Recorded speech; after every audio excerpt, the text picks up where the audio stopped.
کرم بحر خاک مدینہ. الحمدللہ رب العالمین والصلاة والسلام علی سید المرسلین.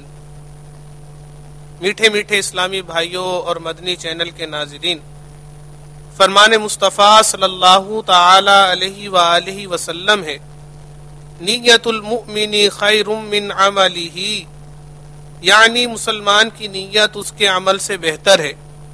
میٹھے میٹھے اسلامی بھائیوں، اچھی نیت نہ ہو تو عمل کا ثواب نہیں ملتا.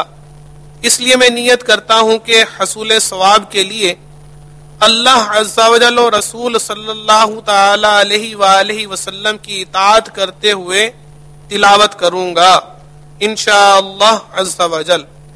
آپ سبھی تلاوت قرآن کریم کی تعظیم کی نیت سے جب تک ہو سکے نگاہیں نیچی کیے، دو زانوں بیٹھیے اور مزید یہ بھی نیت کیجئے کہ رضا الہی عز و جل کے لیے حکم قرآنی پر عمل کرتے ہوئے کان لگا کر خوب توجہ کے ساتھ اور اپنے اختیار میں ہوا اور دل میں اخلاص پایا تو حکم حدیث پر عمل کرتے ہوئے اشک باری کرتے ہوئے تلاوت سنوں گا انشاءاللہ عز و جل. صلو علی الحبیب صلی اللہ تعالی علی محمد صلی اللہ تعالی علیہ وآلہ وسلم. اعوذ باللہ من الشیطان الرجیم.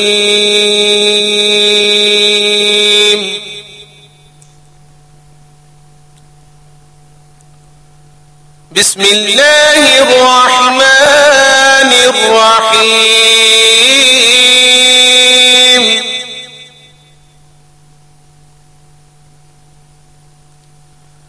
والضحى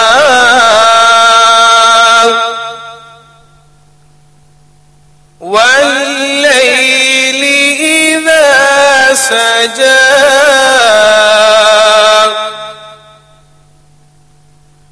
ما ودعك ربك وما قلى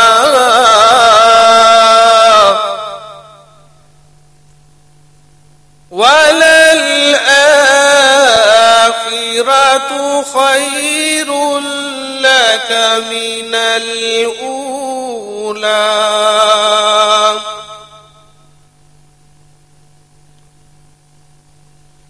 بسم اللہ الرحمن الرحیم.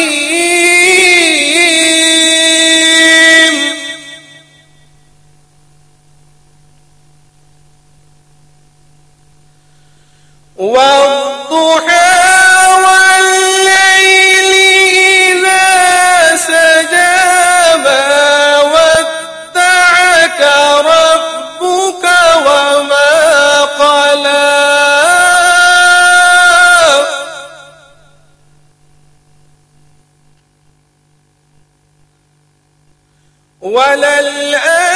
وللآخرة خير لك من الأولى ولسوف يعطيك ربك فترضى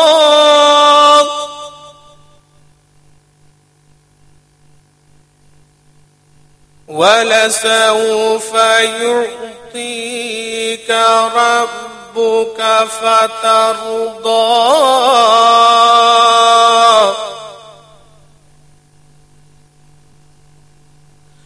ألم يجدك يتيما فآوى ووجدك ضالا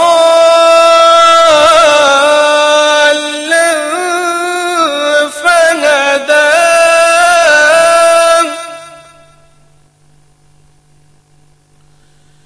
ووجدك عائلا فأغنى فأما اليتيم فلا تقهر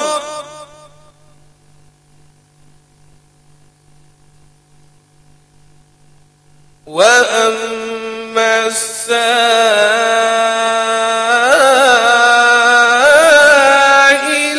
فلا تنهر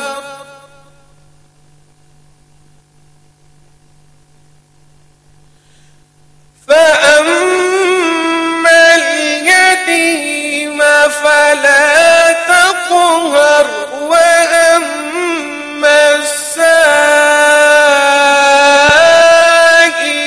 فلا تنهر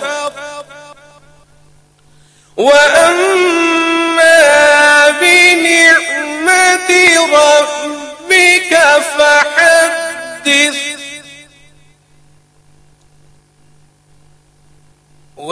وأما بنعمة ربك فحدث آمنت بالله صدق الله العظيم.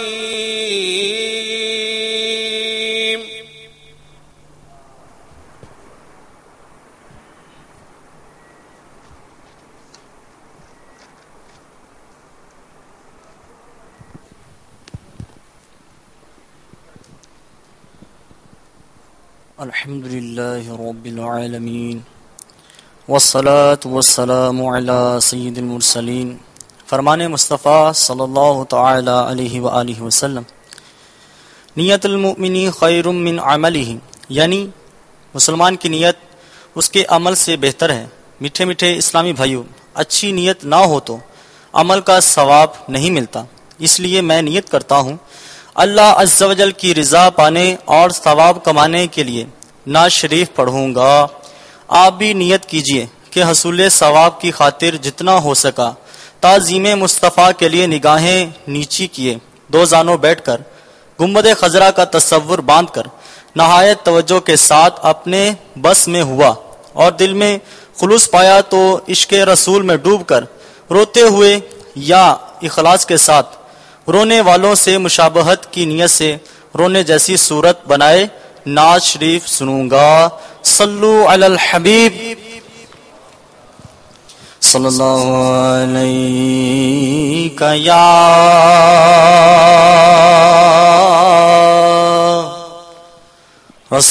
رسول اللہ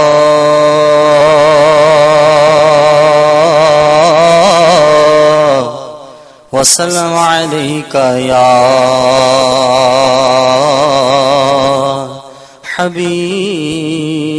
حبیب اللہ.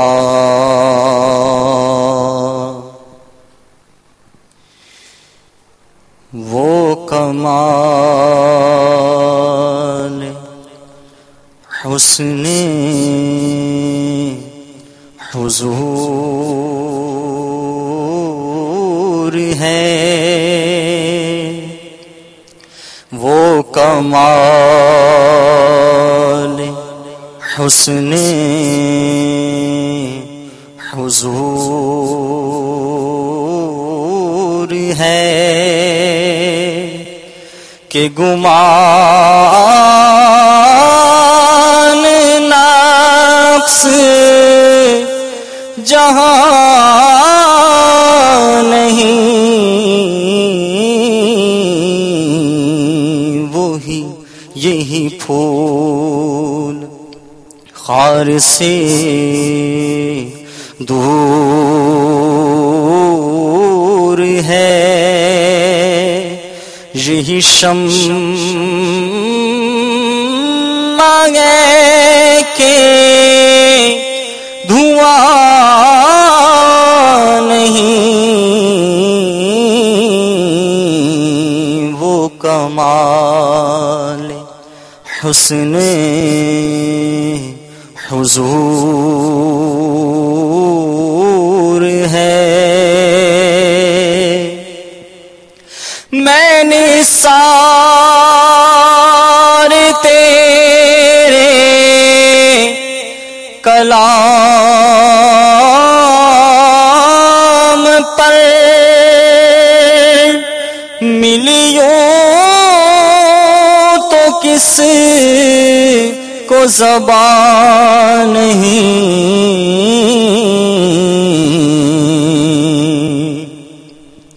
میں نے سار تیرے کلام پر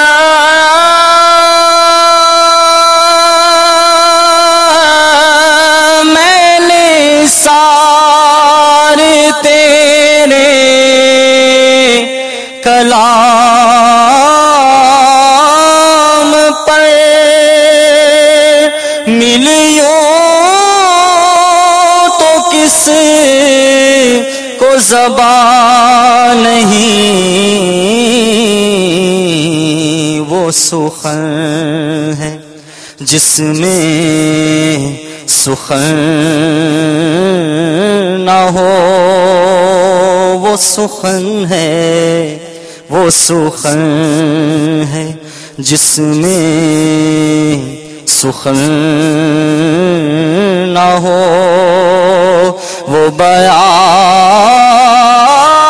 ہے جس کا بیان نہیں، وہ کمال حسن حضور ہے، باخدا خدا کا یہی ہے در،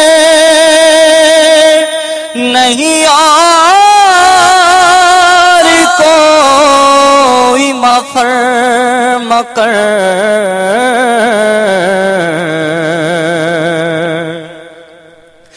باخدا خدا کا یہی ہے در، نہیں اور کوئی مفر مکر، جو وہاں سے ہو یہیں آ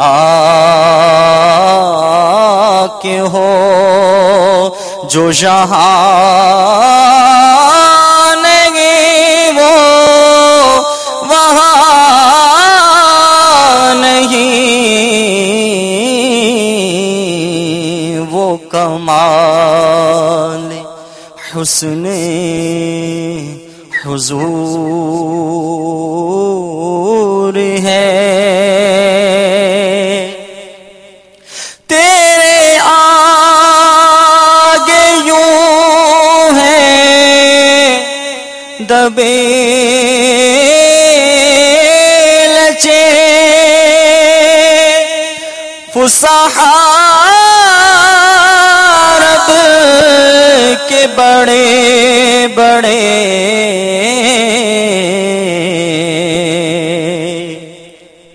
تیرے آگے یوں ہے دبے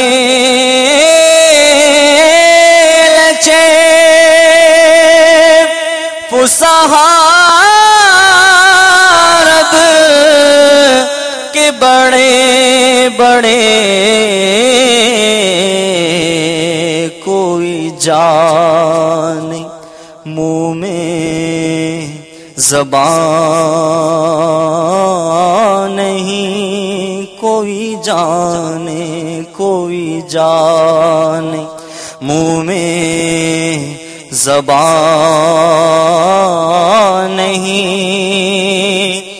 نہیں بلکہ جسم میں جان نہیں، وہ کمال حسن حضور ہے، وہی لامکاں کے مکین ہوئے، سر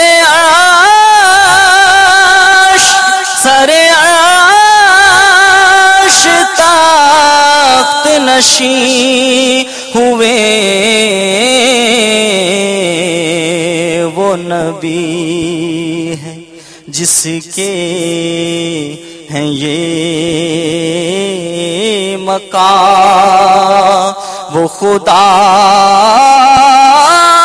ہے جس کا مکان نہیں،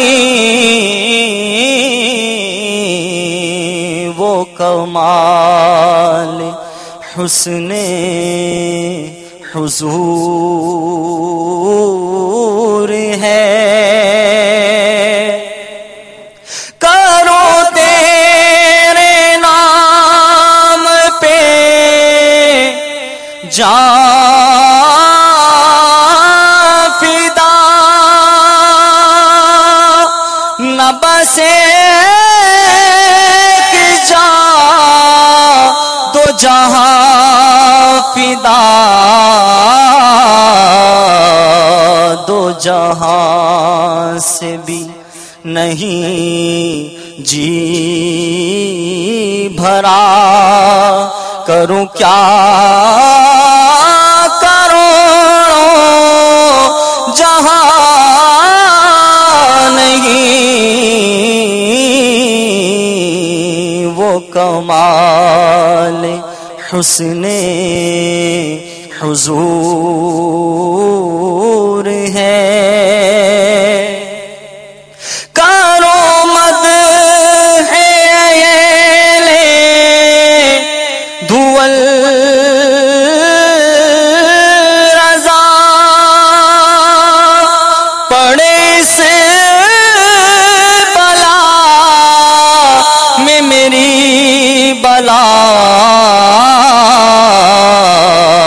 میں گدا ہوں اپنے کریم کا، میرا دین پائنا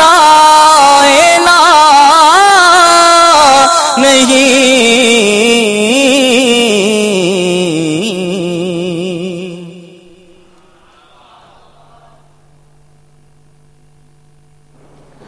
الحمدللہ رب العالمین، والصلاة والسلام علی سید المرسلین، اما بعد فاعوذ باللہ من الشیطان الرجیم، بسم اللہ الرحمن الرحیم، الصلاة والسلام علیک یا رسول اللہ وعلی آلک واصحابک یا حبیب اللہ، الصلاة والسلام علیک یا نبی اللہ وعلی آلک واصحابک یا نور اللہ۔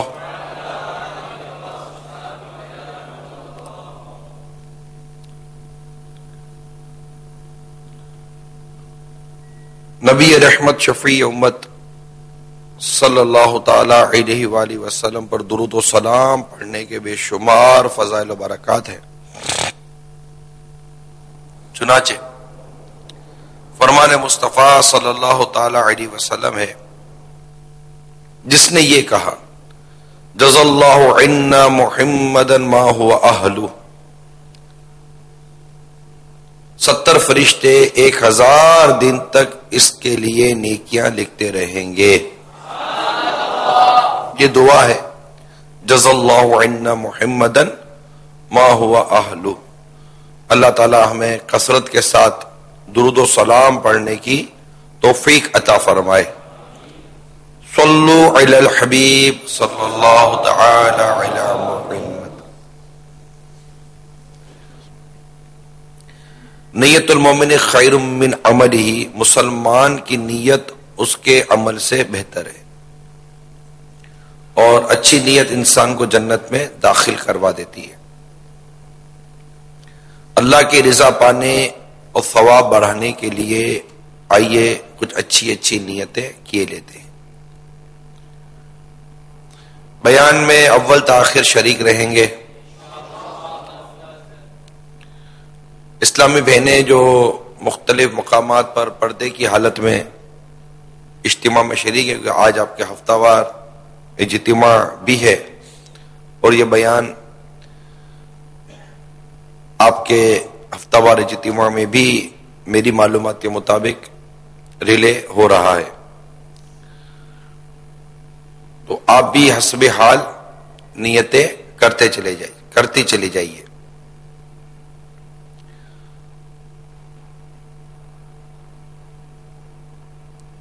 موبائل فون بند رکھیں گے، نہ میسج پڑھیں گے، نہ میسج کریں گے، نہ کال اٹینڈ کریں گے. جب تک ہم اجتماع میں شریک ہیں موبائل فون کی طرف التفات نہیں کریں گے، یعنی اس کی طرف توجہ نہیں کریں گے.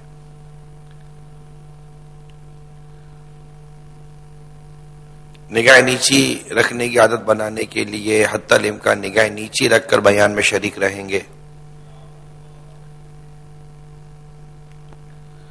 حسب موقع عز و جل صلی اللہ تعالی علیہ وسلم رضی اللہ تعالی عنہ رحمت اللہ تعالی علیہ کہیں گے.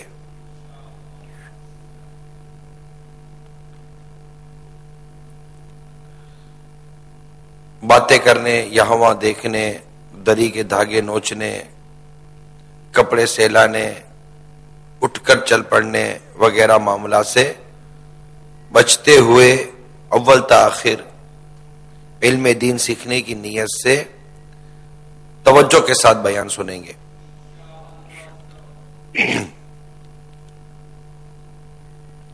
بیان کے بعد آگے بڑھ کر مسکرانے کی سنت ادا کرتے ہوئے شرکائے اجتماع سے ملاقات کریں گے. انفرادی کوشش کریں گے، انہیں نیکی کی دعوت پیش کریں گے اور دعوت اسلامی کے جملہ مدنی کاموں کی دعوت بھی دیں گے انشاءاللہ عز و جل.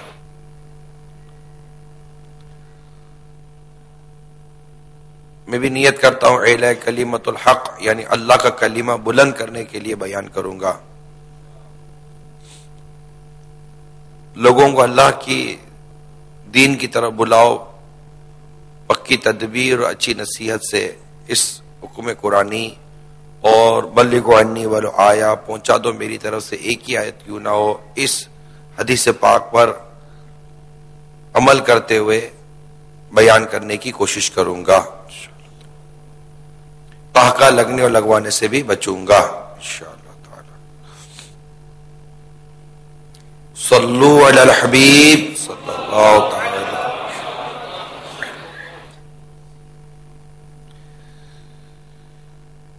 میٹھے میٹھے اور پیارے پیارے اسلامی بھائیوں اور مدنی چینل کے ناظرین،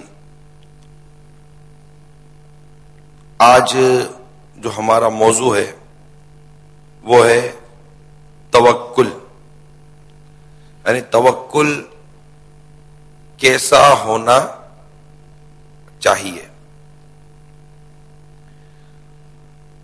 توکل کہتے کسے ہیں، ذرا اس کو سمجھ لیں.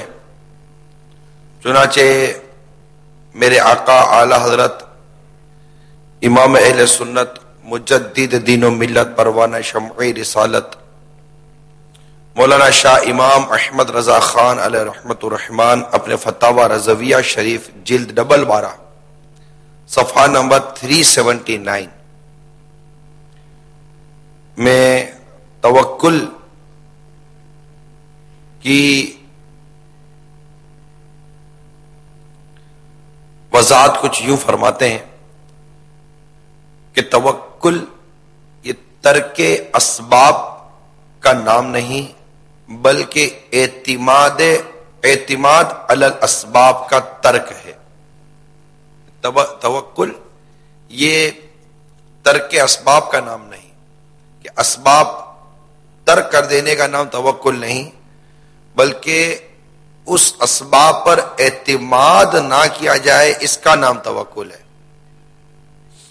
کہ پہلے اونٹ کی رسی باندھو پھر اللہ پر توکل کرو. یعنی اسباب ہی کو چھوڑ دینا یہ توکل نہیں ہے. پہلے اس کی سمجھنے کی حاجت ہے، پھر انشاءاللہ تعالی بیان آگے مزید واضح ہوتا چلا جائے گا. ہمارے توکل مختلف معنیوں میں استعمال کیا جاتا ہے. بھائی توکل کرو، توکل کرو، توکل کرو، اللہ پر بھروسہ کرو. مگر حقیقت حال عموماً یہ ہوتی ہے کہ توکل کہنے والے کو یہ نہیں پتا ہوتا کہ توکل کہتے کس کو ہے.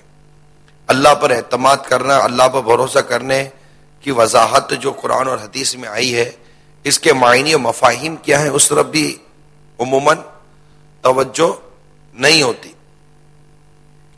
تو اسباب ہی کو چھوڑ دینا یہ توکل نہیں ہے. توکل تو یہ ہے کہ اسباب پر بھروسہ نہ کرے. مثلا مریض دوائی کھانا نہ چھوڑے بلکہ دوائی کھائے اور نظر خالی کے اسباب کی طرف رکھے کہ میرا رب چاہے گا تو ہی اس دوائی سے شفا ملے گی. یہ ایک مثال بیان کی گئی کہ جب بندہ بیمار ہوتا ہے تو کوئی بیمار آدمی اگر ڈاکٹر کے پاس جاتا ہے تو اس کو کوئی یہ نہیں کہتا کہ توکل کرو، بلکہ ڈاکٹر کے پاس ہر کوئی جاتا ہے اور ڈاکٹر صاحب سے بھی کہا جاتا ہے کہ ڈاکٹر صاحب ذرا جلدی جلدی ٹھیک کر دیجئے. یہ سب صحیح ہے کیونکہ حقیقی شفا دینے والا اللہ تعالیٰ ہے، اعتماد اسی پر ہے. مگر اس نے اسباب پیدا فرمائے اور بندہ اسباب کا استعمال کرتا ہے.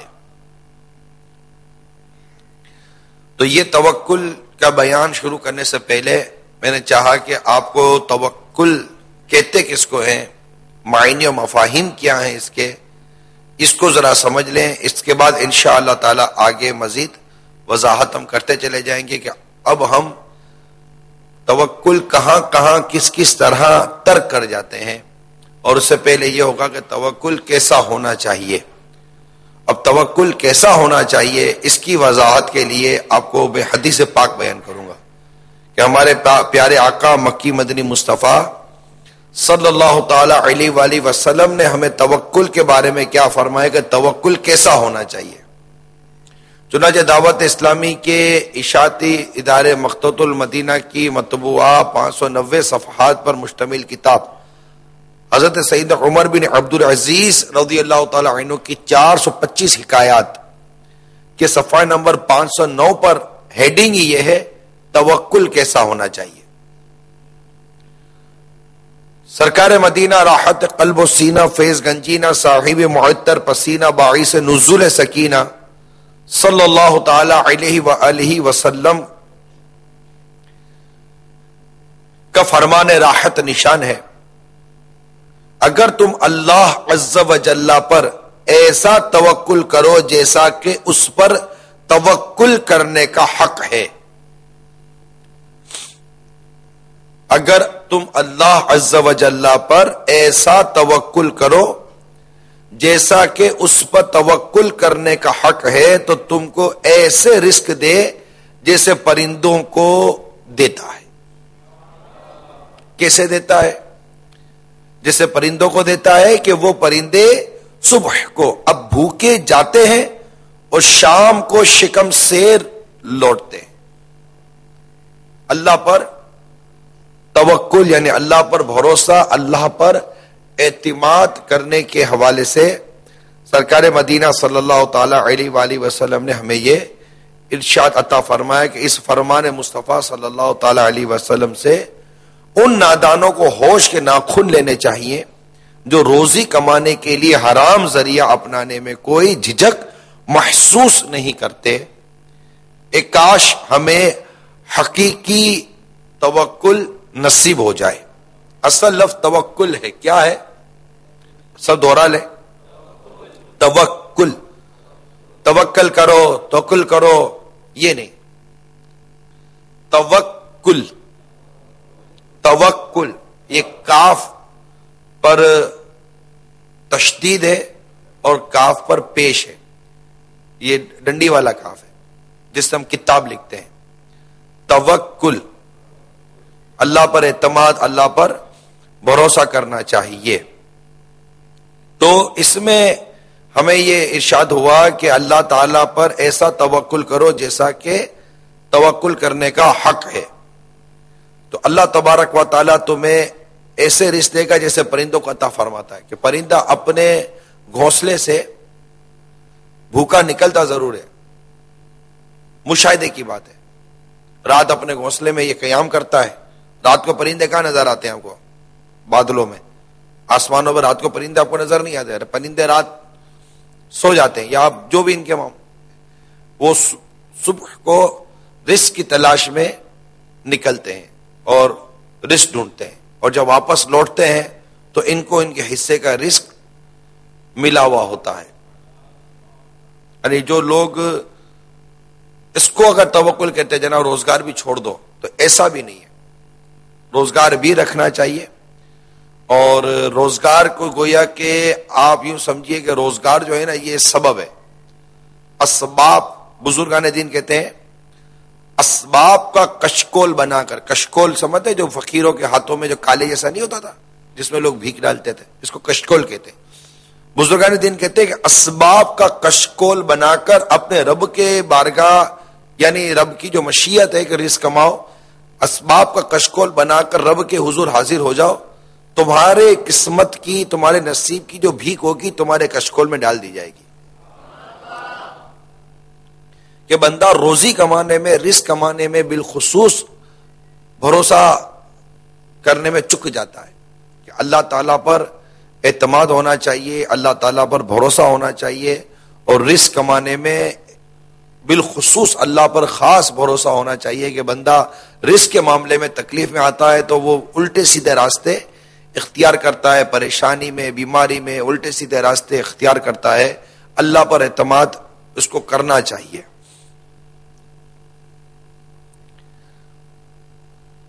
صلو علی الحبیب صلی اللہ تعالی علی محمد، توبوا الی اللہ، صلو علی الحبیب صلی اللہ تعالی علی محمد وعلی آلہ وصحبہ وبارک وسلم. صلاۃ و سلام علیک یا سیدی یا رسول اللہ. ایک متوکل نوجوان کی حکایت کہ توکل کسے کہتے ہیں. فیضان سنت میں امیر علیہ سنت نقل کرتے ہیں کہ حضرت سیدنا ابراہیم خواص رحمت اللہ تعالی علیہ فرماتے ملک کے شام کے راستے میں ایک اللہ والے نوجوان سے ملاقات ہوئی. انہوں نے مجھ سے کہا کہ آپ میری صحبت میں رہنا پسند فرمائیں گے؟ میں نے کہا میں تو بھوکا رہتا ہوں. کہنے لگا انشاءاللہ عز و جل میں بھی بھوکا رہ لوں گا. 4 دن اسی طرح فاقے میں گزر گئے. اس کے بعد کہیں سے کوئی غذا آ گئی. میں نے ان سے کہا آئیے کھا لیجئے. جواب دیا میں نے عہد کیا ہے کہ کسی کے ذریعے کوئی چیز نہیں لوں گا. میں نے خوش ہو کر کہا مرحبا، آپ نے بہت باریک نکتہ بیان فرمایا. یہ سن کر وہ کہنے لگے اے ابراہیم میری جھوٹی تعریف مت کیجیے، کیونکہ پرکھنے والا پروردگار عز و جل آپ کے حال اور توکل کو خوب جانتا ہے. پھر فرمانے لگے توکل کا کم ترین درجہ یہ ہے کہ فاقے پر فاقہ آنے کے باوجود دل اللہ عز و جل کے سوا کسی اور کی طرف متوجہ نہ رہے. کیا زبردست توکل کی یہ نوجوان وضاحت کر گیا کہ واقعی اللہ پر ایسا اعتماد، ایسا بھروسہ ہونا چاہیے. اللہ تعالی کی بارگاہ سے ایسی لو لگی ہوئی ہونی چاہیے کہ بس مدینہ مدینہ ہو جائے. بندہ کسی آزمائش میں آ کر اللہ تعالیٰ کی نافرمانی نہ کر گزرے، اور رزق کے معاملے میں یہ حد سے تجاوز نہ کر جائے کہ یار نہیں آ رہا، چلو یار ادھر سے لے لو، ادھر سے لے لو، ادھر سے لے لو.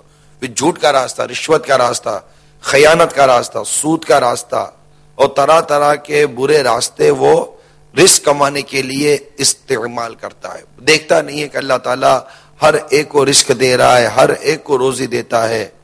دنیا میں سب کھائی پی رہے، لیکن ہم اتنے عجیب و غریب اور جلد باز واقع ہوئے ہیں کہ ہمیں اللہ تبارک و تعالیٰ کی عطا پر گویا کہ ایسا لگتا ہے اعتماد سا اٹھ جاتا ہے بعض اوقات. ایسا نہیں ہونا چاہیے. خود رزق یہ بندے کو ڈھونڈ رہا ہوتا ہے. ہم رزق کو ڈھونڈ رہے ہیں، رزق بندے کو ڈھونڈتا ہے۔ حضرت سیدنا ابو یعقوب اقطع بصری رحمت اللہ تعالی علیہ فرماتے ہیں ایک بار میں حرم مکہ مکرمہ میں 10 روز تک بھوکا رہا، جس سے مجھے کمزوری آ گئی اور جنگل کی طرف چل پڑا کہ شاید کچھ غذا مل جائے کہ اس سے میری کمزوری بھی دور ہو۔ راستے میں ایک گرا پڑا شلجم نظر آیا، تھا پرانا، مجھے محسوس ہوا گویا کوئی کہہ رہا ہے 10 روز بھوکے رہے، کیا اس کے بعد یہی ایک شلجم تمہارے لیے رہ گیا تھا؟ میں نے اسے واپس رکھ دیا اور مسجد الحرام شریف میں حاضر ہو گیا۔ اتنے میں ایک عجمی، یعنی جو غیر عربی جو ہوتا ہے اس کو عجمی کہتے ہیں، میرے پاس آیا اور ایک صندوقچہ پیش کرتے کہنے لگا یہ آپ کا ہے۔ میں نے کہا میرا کیسے ہو گیا؟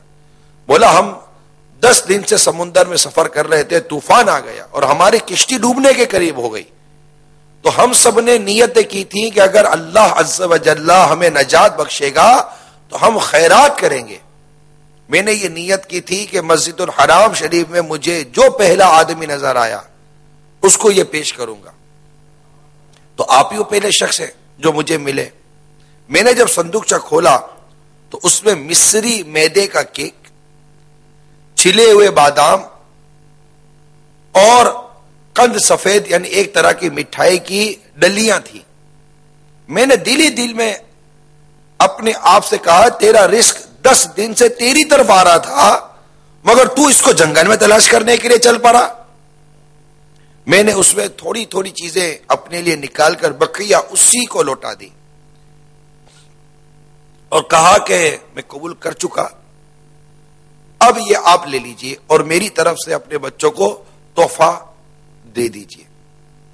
میرے میٹھے اور پیارے اسلامی بھائیوں، مدنی چینل کے ناظرین اور مجھے پردے میں رہ کر سننے والی اسلامی بہنوں، اللہ عز و جل کے اولیاء کے توکل کی بھی کیا نرالی شان ہے۔ 10 روز کا فاقہ، اور جب کھانے کی چیز ملی تو تھوڑا سا قبول کیا، بقیہ واپس دے دیا۔ ایک وقت کھا لینے کے بعد اس بات کی انہیں پرواہ نہیں ہوتی کہ بعد میں کیا کھائیں گے۔ ان حضرات کا ذہن یہ بنا ہوا تھا کہ اللہ عز و جل نے جب تک زندہ رکھنا ہے، جب تک زندہ رہنا منظور ہے، اس وقت کے لیے روزی خود فراہم فرمائے گا۔ وما من دابۃ فی الارض الا علی اللہ رزقها۔ یہ پارہ 12 سورہ ہود کی آیت نمبر 6 میں ہے، اور زمین پر چلنے والا کوئی ایسا نہیں جس کا رزق اللہ کے ذمہ کرم پر نہ ہو۔ ترجمہ کنز الایمان۔ مگر یہاں پر ایک مدنی پھول عرض کرتا چلو، جیسے یہ آیت کریمہ آپ نے سنی کہ زمین پر چلنے والا کوئی ایسا نہیں جس کا رزق اللہ کے ذمہ کرم پر نہ ہو۔ یہ قرآن پاک کی آیت کریمہ کا ایک حصہ آپ نے سنا کہ اللہ تعالیٰ نے گویا کہ رزق کا ذمہ اپنی رحمت سے، اپنے کرم سے یہ ارشاد ہوا کہ یہ زمین پر چلنے والا کوئی ایسا نہیں جس کا رزق اللہ کے ذمہ کرم پر نہ ہو۔ اب یہاں ایک مدنی پھول بڑا ہی اہم اور دل کے مدنی گلدستے میں سجانے سے تعلق رکھتا ہے، وہ یہ ہے کہ اللہ عز و جل نے ہر ایک کی روزی اپنے ذمہ لی ہے۔ اللہ عز و جل نے ہر ایک کی روزی اپنے ذمہ لی ہے، مگر ہر ایک کی مغفرت اپنے ذمہ نہیں لی۔ تو وہ مسلمان کس قدر نادان ہے جو رزق کے لیے تو مارا مارا پھرے مگر مغفرت کی طلب میں دل نہ جلائے۔ اس پر غور کرنے کی میرے مدنی چینل کے ناظرین بھی غور کریں۔ جیسے امیر اہل سنت نے پچھلے دنوں بھی اس طرح کے مدنی پھول عطا فرمائے کہ جب تمہیں کوئی ایسا شخص ملے جس کے بارے میں آپ کا یہ حسن ظن ہے کہ اس کی دعا قبول ہوتی ہے، حسن ظن ہوتا ہے اس کے متعلق کہ اس کی دعا قبول ہوگی، تو امیر علیہ سنت فرماتے ہیں کہ جب ایسا شخص تمہیں ملتا ہے تو ہم کیا کرتے ہیں؟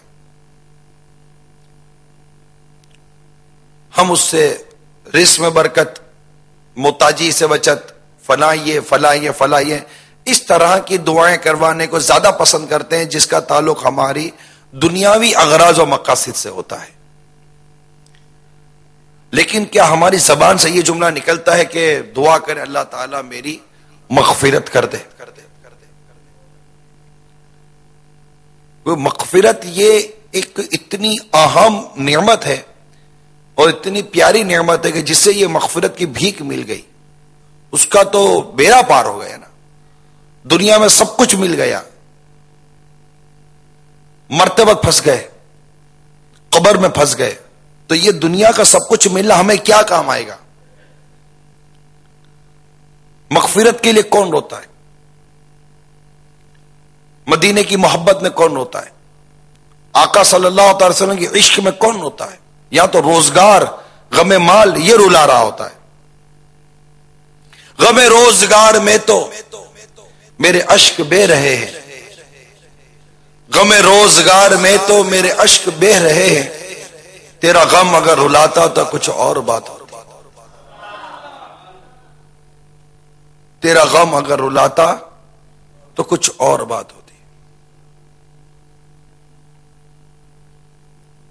کاش ایسا مل جاتا، عشق نام سنتے ہی آنکھ بھی امنڈ آتی، دل بھی غم سے بھر جاتا۔ تو ایسی کیفیت ہم نہیں پاتے۔ ہمیں ہماری بیماریاں، ہماری پریشانیاں، ہمارے روزگار کے مسائل، اب جیسے کہ اجتماعات ہوتے ہیں، ان اجتماعات وغیرہ میں بھی بہت دکھی، بہت پریشان لوگ آتے ہیں۔ اسلامی بہنیں بھی کافی دکھی اور پریشان آتی ہیں، اور طرح طرح کے دکھ، غم اور پریشانیاں بیچاریاں لے کر آتی ہیں۔ بیٹی کی شادی نہیں ہو رہی، اولاد کے مسائل ہیں، شوہر تنگ کر رہا ہوتا ہے، اور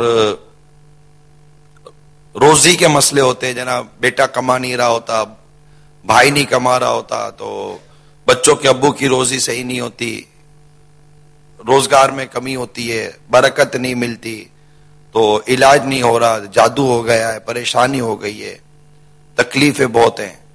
میں مانتا ہوں کہ یہ سب تکلیفیں ہیں، اس کا انکار نہیں ہے، اور اس کے لیے دعا کرانا کوئی غلط بھی نہیں ہے، اور ہم اس کی خلاصی کے لیے ایک حسن ظن ہوتا ہے کہ دعوت اسلامی کے ہفتہ وار اجتماعات میں عاشقان رسول کی صحبت میں حاضر ہوں گے، اجتماعی دعا ہوگی، کس کی آمین میرا بیڑا پار کرتے، میرے مسائل اور میری پریشانی حل ہو جائیں۔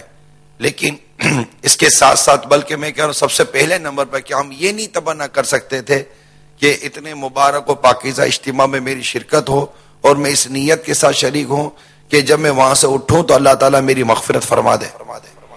کیا یہ سوچ نہیں بنتی؟ میں صرف سوچنے کے لیے ایک مدنی پھول عرض کر رہا ہوں کہ ہم گھر سے چلے، جبکہ حدیثیں اس بات پر شاہد ہیں کہ جب لوگ اللہ تبارک و تعالیٰ کا ذکر کرنے کے لیے کسی مجلس میں جمع ہوتے ہیں تو جب اٹھتے ہیں تو فرشتے کہتے ہیں کہ جاؤ اللہ تعالیٰ نے تمہاری مغفرت فرما دی، یعنی ان کی بخشش ہو جاتی ہے۔ ہمیں یہ اطمینان نہیں ہو، یہ اس طرح توجہ نہیں ہے نا کہ ہمیں یہ اطمینان ہو کہ الحمدللہ عز و جل میں ایک اجتماع میں عاشقان رسول کی صحبت میں آیا، بیٹھا اور دعا ہوئی، ذکر خیر ہوا، اللہ اور اس کے رسول کا ذکر ہوا، اور ذکر کی ایک مجلس، ذکر کا ایک اجتماع مجھے نصیب ہوا، اور وہاں پر میں نے دعا کی، رو رو کر اپنی مغفرت کے لیے دعا کی، رو رو کر اپنی مغفرت کے لیے دعا کی، اور پھر اس اطمینان قلب کے ساتھ کہ اللہ کی رحمت سے مجھ پر کرم ہو گیا، ایک اچھی امید، کیونکہ دعا کے لیے ضروری ہے کہ بندہ اس یقین کامل کے ساتھ دعا کرے کہ میری دعا قبول ہو گئی، یقین ہو۔ تو عرض کرنے کا مقصد یہ ہے، مجھے پردے میں رہ کر سننے والی اسلامی بہنوں، مدنی چینل کے ناظرین اور حاضرین، سب کے سب بالخصوص رزق کے معاملے میں کہ جب بندہ تنگی میں آتا ہے، پریشانی میں آتا ہے تو حد سے تجاوز کر جاتا ہے۔ جب بھی توکل کو ہمارے بزرگوں نے بیان کیا ہے تو توکل کے ساتھ امام غزالی علیہ رحمۃ اللہ علیہ نے بالخصوص رزق کے معاملے کو ضرور بیان کیا ہے کہ رزق کے معاملے میں یہاں پر بڑی توجہ کی حاجت ہوتی ہے کہ ہم حلال کو چھوڑ کر حرام کی طرف چلے جاتے ہیں۔ اور اللہ تعالیٰ پر اعتماد اور بھروسہ نہیں مطلب جیسا کرنا چاہیے ویسا نہیں ہوتا. چنانچہ چند احادیث مبارکہ آپ کے گوش گزار کرتا ہوں. توجہ کے ساتھ ان حدیث پاک کو اور ان واقعات کو سماعت کرنے کی کوشش کیجئے. انشاءاللہ عز و جل اس سے بہت فائدہ پہنچنے کی امیدیں ہیں اللہ نے چاہا تو، کہ اس سے ہمیں پتہ چلے گا کہ رزق کے معاملے میں ہماری سوچ کیا ہونی چاہیے اور یہاں توکل کی کس قدر حاجت اور کس قدر اہمیت ہے. چنانچہ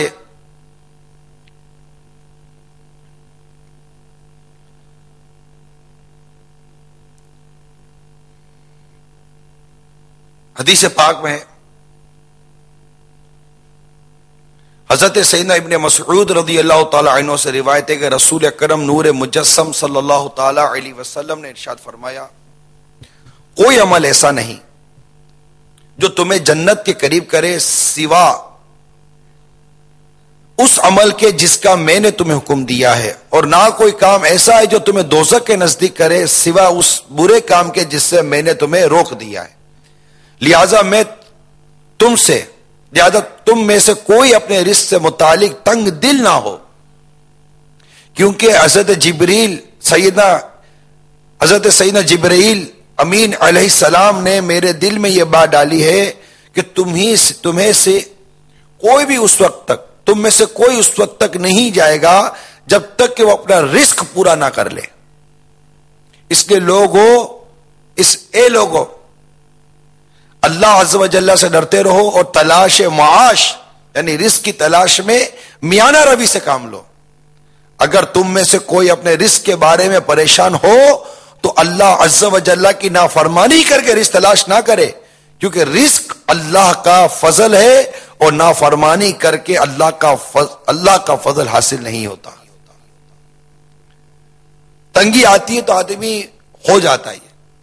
طرح طرح کے لوگ مشورے دیتے ہیں، کہو کہ جناب نہیں میں جھوٹ نہیں بولوں گا، نہیں یار میں خیانت نہیں کروں گا، نہیں یار میں مجھ سے نہیں ہوگا. یہ تو سمجھانے والا سمجھاتا ہے، یار کیا کرے، دنیا میں بھی جینا تو ہے نا.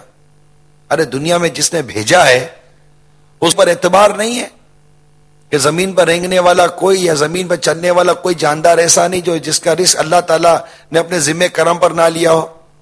تمہیں اللہ کے ذمے پر بھی اعتبار نہیں، تمہیں اتنا بھی اللہ پر بھروسہ نہیں جتنا تم اپنے ایک اچھے وکیل پر اعتماد کرتے ہو. جب تم کسی معاملے میں پھنس جاؤ اور تمہیں پتا ہو کہ تمہارا یہ وکیل جو تمہارا معاملہ دیکھ رہا ہے یہ دیانت دار بھی ہے، نیک بھی ہے، رشوت لے کر تمہارا کیس ہار نہیں جائے گا، ہر طریقے سے تم اپنے اس وکیل پر اعتماد کرتے ہو اور سکون کی نیند سو جاتے ہو کہ میرا وکیل میرا معاملہ نپٹ لے گا.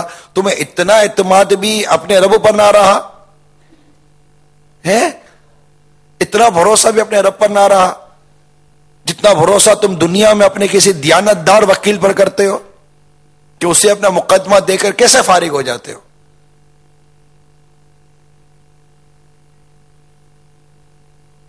تو پریشان حالی اگر آتی ہے تو اس کی بارگاہ میں تم عرض کر چکے ہو، یا اللہ میں پریشان ہوں. کیا وہ تمہاری پریشانی نہیں جانتا؟ وہ تمہارے دکھ تکلیف نہیں جانتا؟ تمہارے غم دکھ کو نہیں جانتا میرا رب؟ تمہیں کھانے میں کیا ملتا ہے، تمہیں پینے میں کیا ملتا ہے، تمہیں پہننے میں کیا ملتا ہے، تمہاری بیماری کیسی ہے، تمہاری پریشانی کیسی ہے، ڈاکٹر نے کیا کہا ہے، فلاں نے کیا کہا ہے، تم پہ کیا آفت، کیا مصیبت، کیا پریشانی، کہ پہاڑ تم پر ٹوٹ رہی، کیا تمہارا رب نہیں جانتا؟ بے شک ہمارا رب سب جانتا ہے. اور ہم نے اپنے رب کے حضور عرض کی، مولا میں تکلیف میں ہوں، میں پریشان ہوں، مجھے نفس و شیطان نے دبوچ کے رکھا ہوا ہے، حالات و معاملات نے دبوچ کر رکھا ہوا ہے. نفس و شیطان ہو گئے غالب،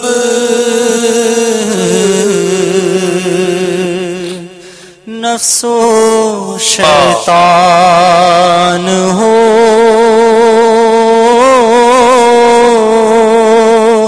گئے غالب، نفس و شیطان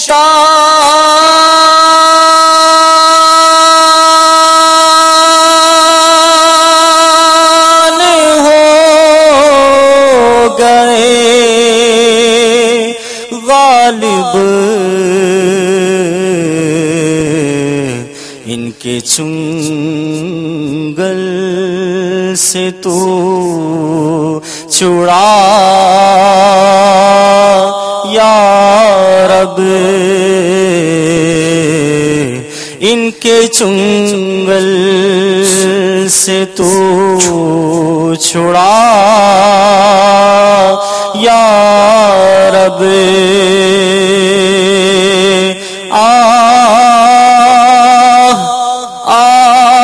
طغیانیہ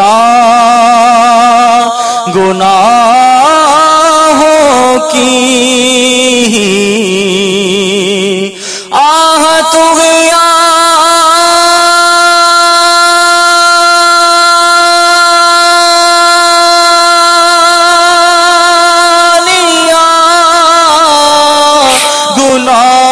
گناہوں کی پر نیا میری لگا یا رب، کس کے در پر میں جاؤں گا مولا،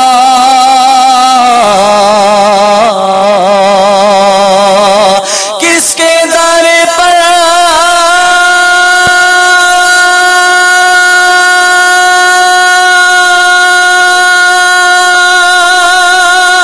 میں جاؤں گا مولا، گر تو ناراض ہو گیا یا رب، گر تو ناراض ہو گیا یا رب، اس کا در چھوڑ کر کہاں جائیں؟ کون ہے جو ہمارے دکھ درد پریشانیاں دور کرے سوائے اللہ کے؟ کس کے در پر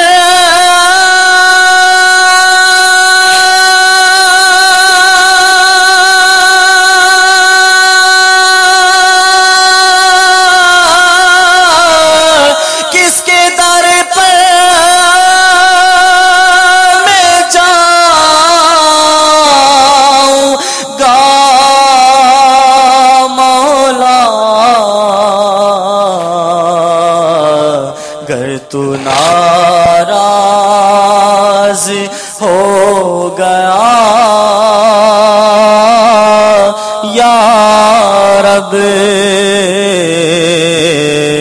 گر تو ناراض ہو گیا یا رب۔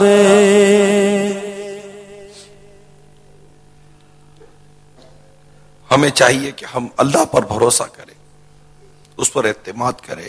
ہم نے اس کی بارگاہ میں عرض کر دی نا کہ یا اللہ میری یہ پریشانی یا اللہ پورا نہیں ہو، یا اللہ دوائی لے شفا نہیں، یا اللہ درد نہیں جا رہا، یا اللہ اولاد نہیں، کون اولاد دے سوائے اللہ کے؟ کون رزق دے سوائے اللہ کے؟ کون بخشے سوائے اللہ کے؟ کون سوائے اللہ کے؟ کون حفاظت کرے سوائے اللہ کے؟ کون دکھ درد پریشانی دور کرے سوائے اللہ کے؟ کون؟ میرا رب، میرا رب، بس میرا رب۔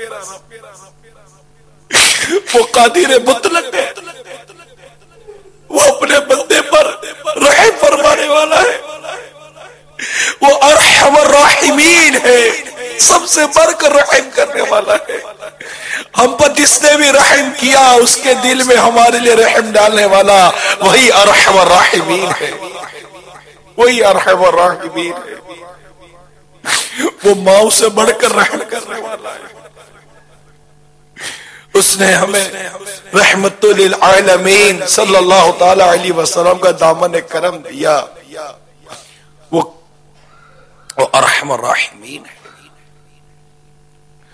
ہم اس کی بارگاہ میں عرض کرتے ہیں، ہم اس کی بارگاہ میں التجا کرتے ہیں، اس کے پیارے حبیب حبیب لبیب صلی اللہ تعالی علیہ وسلم کا واسطہ وسیلہ پیش کرتے ہیں۔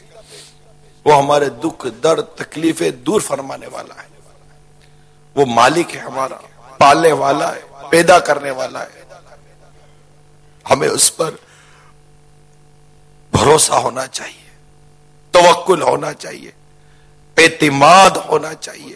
ہم اس کے بندے ہیں، اس نے پیدا کیا ہے، وہی رزق دینے والا ہے، وہی زندگی دینے والا ہے، وہی موت دینے والا ہے، وہی شفا دینے والا ہے۔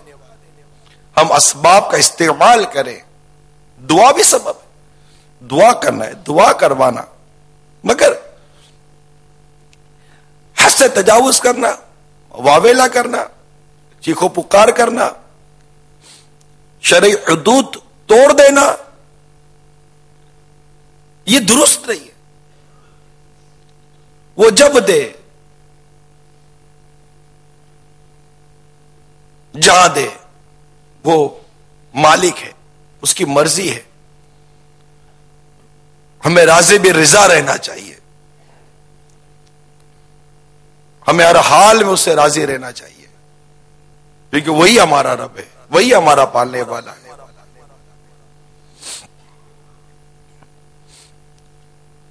حد سے تجاوز کرنا درست نہیں ہے۔ حضرت ایک شخص نے حضرت سیدنا اویس قرنی رضی اللہ تعالی عنہ سے اس کی ملاقات ہوئی تو پوچھا کہ میں کہاں اقامت اختیار کروں، یعنی کہاں رہوں؟ تو آپ نے اپنے ہاتھ سے شام، ملک شام کی طرف اشارہ فرماتے ہوئے فرمایا کہ وہاں اپنی اقامت یعنی وہاں رہ لو۔ تو عرض کی کہ وہاں میرا گزر اوقات کس طرح ہوگا؟ ارشاد فرمایا افسوس ان پر جو شک میں مبتلا ہو گئے، اب انہیں کوئی نصیحت اثر نہیں کرے گی۔ تمہیں اس بات کا اعتماد نہیں ہے کہ تم جہاں رہو گے تمہارا رب تمہیں دے گا؟ ایک بزرگ نے چوٹ کرتے ہوئے فرمایا، ایک نوجوان نے ایک حضرت کی بارگاہ میں آ کے عرض کی کہ میں فلاں ملک جانا ہوں روزگار کمانے کے لیے۔ روزگار کمانے کے لیے کسی ملک جانا یہ ناجائز نہیں ہے، جائز طریقے سے جائز روزگار کمانے کے لیے اگر سفر کرتا ہے تو جائز ہے۔ تو بزرگ کو اس نے کہا کہ میں فلاں ملک جا رہا روزگار کمانے کے لیے، تو انہوں نے فرمایا کہ وہاں کے خدا کو میرا سلام کہنا۔ چوٹ کر لے گئے، کہا حضور یہ کیا فرما رہے ہیں، وہاں کا خدا الگ یہاں کا خدا الگ، خدا تو ہے کہ کہا یہ واقعی خدا ہے کہ تو جو خدا تجھے وہاں رزق دیتا وہ یہاں رزق نہیں دے گا۔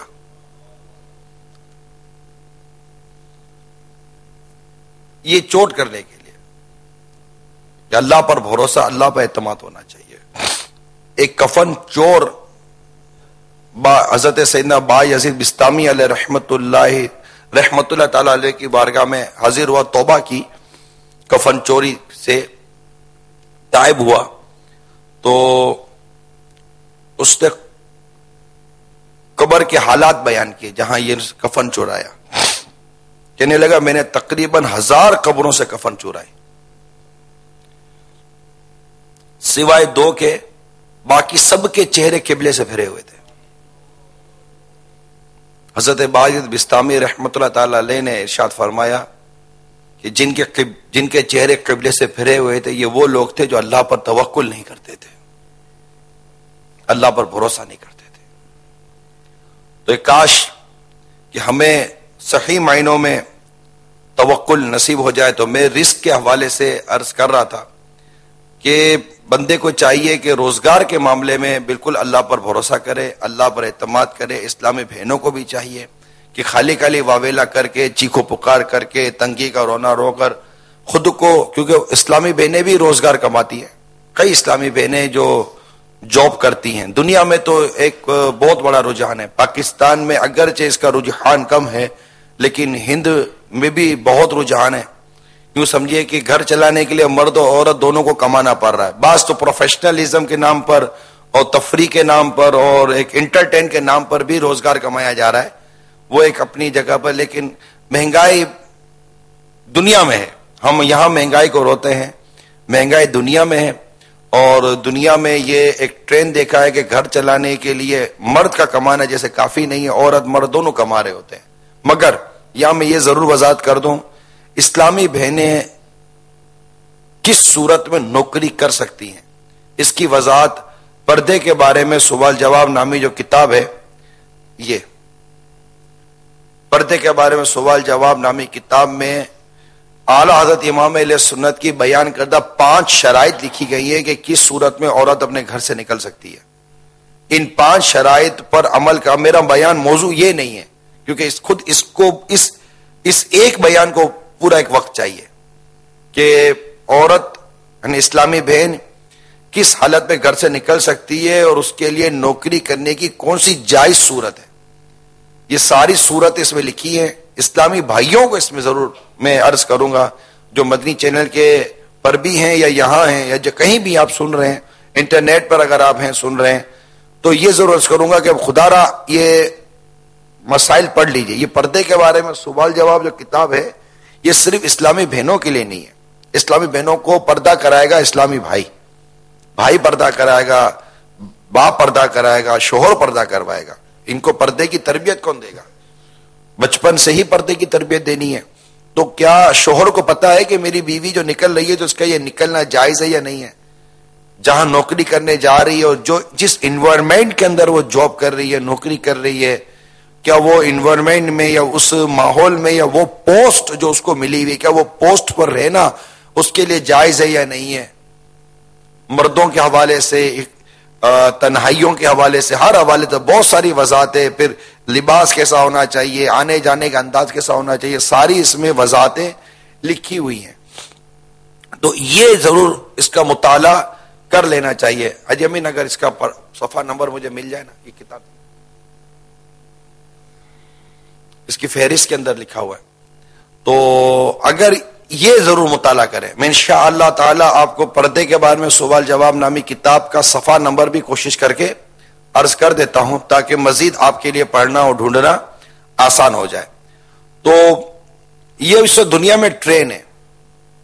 اب روزگار کمانے کے لیے، مہنگائی کا مقابلہ کرنے کے لیے، ظاہر ہے کہ بندہ اللہ تعالیٰ کی نافرمانی کرے گا تو وہ کیا مہنگائی کا مقابلہ کرے گا؟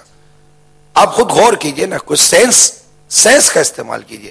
ہم مہنگائی کو رو رہے ہیں اور مہنگائی کا مقابلہ کرنے کے لیے مزید اللہ کی نافرمانی کر رہے ہیں، تو یہ مہنگائی کا وبال ٹوٹے گا کیسے؟ اگر آپ اور ہم مہنگائی کے وبال سے یا کسی بھی وبال سے نکلنا چاہتے ہیں تو سوائے اس کے کہ ہم رب کے حضور سجدہ ریز ہو جائیں، استغفار کریں، توبہ کریں، اور کیا ہے؟ اور استغفار یاد رکھیے، خزائن العرفان سورہ ہود کی تفسیر میں لکھا ہوا ہے، وہاں جہاں استغفار کا یہ وضاحت ہے کہ اللہ کی بارگاہ میں استغفار کرو، اس کے خزائن العرفان میں یہ وضاحت موجود ہے تفسیر کے اندر کہ استغفار یہ وہ قرآنی وظیفہ ہے کہ اگر کثرت اولاد کا رزق کی فراوانی اور اولاد چاہتے ہو تو استغفار کرو، کہ جو استغفار کرتا ہے اللہ تعالیٰ اسے رزق کی فراوانی عطا فرماتا ہے، اور اس کو بے اولاد ہے تو اس کو اولاد عطا فرماتا ہے۔ قرآنی وظیفہ ہے، قرآنی عمل ہے، استغفار کریں آپ۔ اب استغفار کون کرتا ہے؟ یا تو سود کا راستہ پکڑتے، رشوت کا راستہ پکڑتے، جھوٹ کا راستہ پکڑتے، بے پردگی کا راستہ پکڑتے، خیانت کا راستہ پکڑتے، ملاوٹ کا راستہ پکڑتے ہیں، بددیانتی کا راستہ پکڑتے ہیں، گنڈا گردی کا راستہ پکڑتے ہیں، چوری ڈکیتی کا راستہ پکڑتے ہیں، لوٹ مار کا راستہ پکڑتے ہیں، بے حیائیوں کا راستہ پکڑتے ہیں، بالکل بالکل عجیب و غریب اور فحاشی قسم کے راستے یہ اختیار کرتے ہیں، اور بس اپنا رزق بڑھانے کے لیے، اپنا روزگار بڑھانے کے لیے، اپنا انکریمنٹ بڑھانے کے لیے، اپنی تنخواہ بڑھانے کے لیے طرح طرح کے خیانت کرتے ہیں۔ پرچیزر الگ خیانت کرتا ہے، سیلز مین الگ خیانت کرتا ہے، مینیجر الگ خیانت کرتا ہے، اکاؤنٹنٹ الگ خیانت کر رہا ہوتا ہے۔ ہر طرف جیسے کہ لوٹ مار مچی ہوئی ہے۔ بچنے والے اللہ کی رحمت سے بچ بھی رہے ہیں، 100% تو ہم نہیں کہہ سکتے کہ سب کے سب لوٹ ماری کر رہے ہیں، لیکن عجیب و غریب حالت ہے۔ ارے تمہیں اگر تنگی ہے، تمہیں اگر تکلیف ہے، روزگار نہیں مل رہا، رزق نہیں مل رہا، رزق کی فراوانی نہیں ہو رہی، تو خدا کی بارگاہ میں حاضر ہو رہا، رزق دے گا کون؟ رزق کون دے گا بھائی؟ یہ غیب کا خزانہ کس کے دستے قدرت؟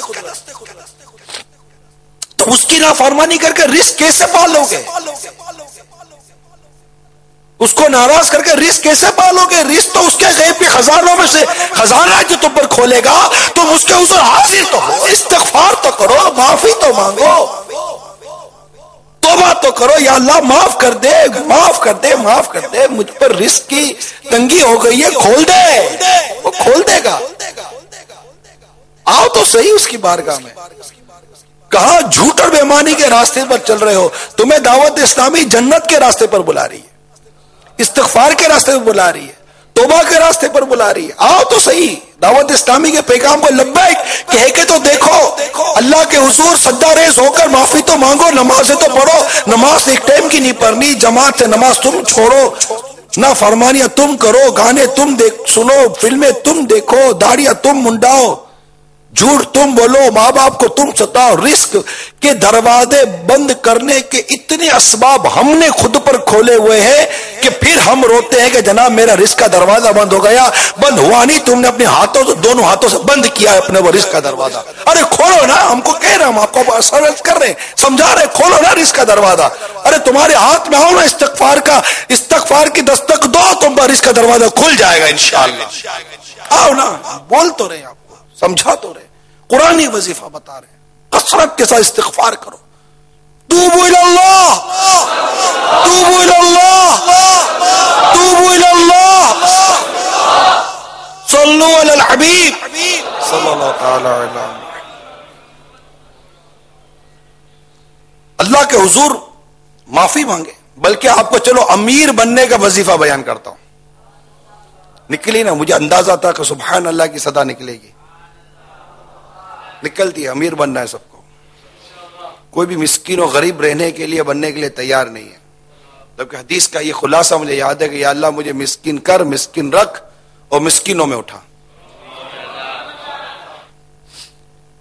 کون اپنے لیے اس طرح کی دعائیں کرتا ہے؟ البتہ چلیں امیر بننے کا وظیفہ لے لیجئے،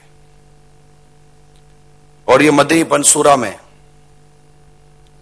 جو شخص طلوع آفتاب کے وقت سورج کی طرف رخ کر کے بسم اللہ الرحمن الرحیم 300 بار اور درود شریف 300 بار پڑھے، اللہ عز و جل اس کو ایسی جگہ سے رزق عطا فرمائے گا جہاں اس کا گمان بھی نہ ہوگا، اور روزانہ پڑھنے سے انشاءاللہ عز و جل 1 سال کے اندر اندر امیر و کبیر ہو جائے گا۔ چلے بھائی اب امیر ہو جانے کی کوشش کریں، آپ لگ جائیے، وظیفہ پڑھتے رہیے۔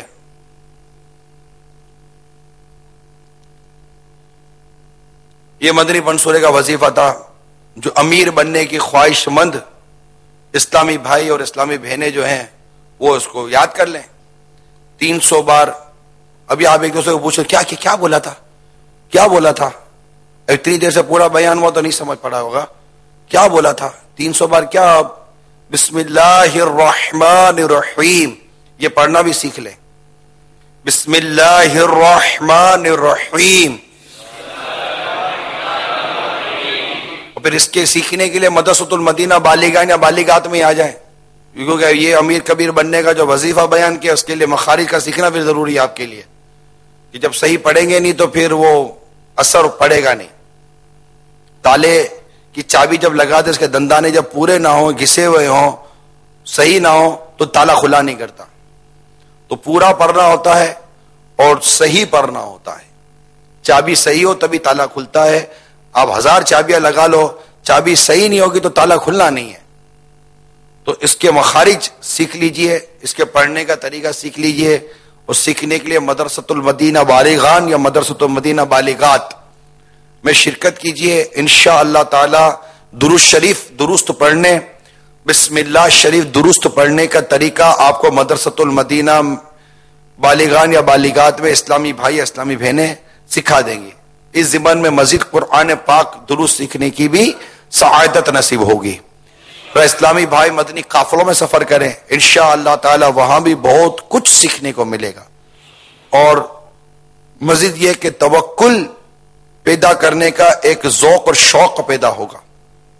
البتہ بات گمتی پھراتی کہیں کی کہیں نکل گئی کہ ہم جو حرام روزی کی طرف چلے جاتے ہیں. آئیے آپ کو ڈرانے کے لیے، اللہ کرے کہ ہم ڈر جائیں، ایک حدیث پاک بیان کرتا ہوں. کتاب الکبائر میں اس روایت کو نقل کیا گیا کہ عذاب کے مستحق لوگوں کے گھروں پر ہر روز ہر دن اور رات ایک فرشتہ ندا دیتا ہے، جس نے حرام کھایا اس کا نہ کوئی نفل قبول ہے نہ فرض.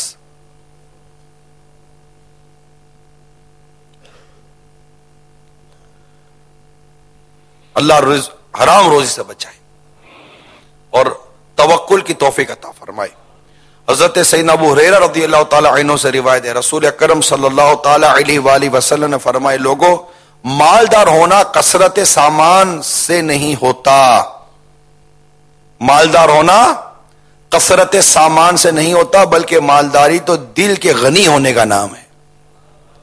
اور اللہ عز و جل اپنے بندے کو وہی رزق دیتا ہے جو اس کے لیے لکھ دیا گیا ہے. اس لیے اس کی تلاش میں درمیانہ راستہ اختیار کرو، وہی لو جو حلال ہو اور اسے چھوڑ دو جو حرام ہو. اسی طرح حضرت سیدنا امام حسن بن علی رضی اللہ تعالی عنہما سے روایتیں فرماتے ہیں کہ رسول اکرم نور مجسم صلی اللہ تعالی علیہ وآلہ وسلم غزوہ تبوک کے روز منبر پر تشریف فرما ہوئے اور اللہ عز و جل کی حمد و ثنا کی. پھر فرمایا، اے لوگوں میں تمہیں وہی حکم دیتا ہوں جو اللہ عز و جل نے تمہیں دیا ہے، اور اسی سے منع کرتا ہوں جس سے اللہ تعالی نے تمہیں منع کیا ہے، لہذا تم رزق میں میانہ روی اختیار کرو. قسم اس ذات کی جس کے قبضے میں ابو القاسم محمد مصطفیٰ صلی اللہ تعالی وسلم کی جان ہے، تم میں سے کوئی اس کا رزق، تم میں سے کسی کو اس کا رزق ایسے تلاش کرتا ہے جیسے اس کی موت اسے تلاش کر لیتی ہے. اگر تمہیں رزق کی تنگی کا سامنا ہو تو اللہ عز و جل کی اطاعت کے ذریعے اس سے رزق مانگو. اطاعت کے ذریعے ایک رزق بڑھانے اور رزق کا دروازہ کھولنے کا ایک مدنی طریقہ یہ بھی سن لیں. اشراق و چاش کی جو نماز ادا کرے گا، اللہ نے چاہا تو اس کا رزق اس پر کشادہ کر دیا جائے گا. اشراق و چاش رزق تقسیم کا ہوتا ہے، پتہ ہے. الترغیب والترہیب میں یہ روایت میں نے پڑھی تھی کہ اللہ تبارک و تعالی طلوع فجر سے طلوع آفتاب تک اپنے بندوں میں رزق تقسیم فرماتا ہے. طلوع فجر، سحری کا وقت ختم ہونے، جو سحری کا وقت ختم ہوا تو فجر کا وقت طلوع ہو گیا، یعنی فجر کا وقت شروع ہوا. تو فجر کا وقت شروع ہونے سے فجر کا وقت ختم ہونے تک، یوں سمجھیے طلوع فجر سے طلوع آفتاب، سورج جب طلوع ہوا، اس وقت کے دوران اللہ تعالیٰ رزق تقسیم فرماتا ہے.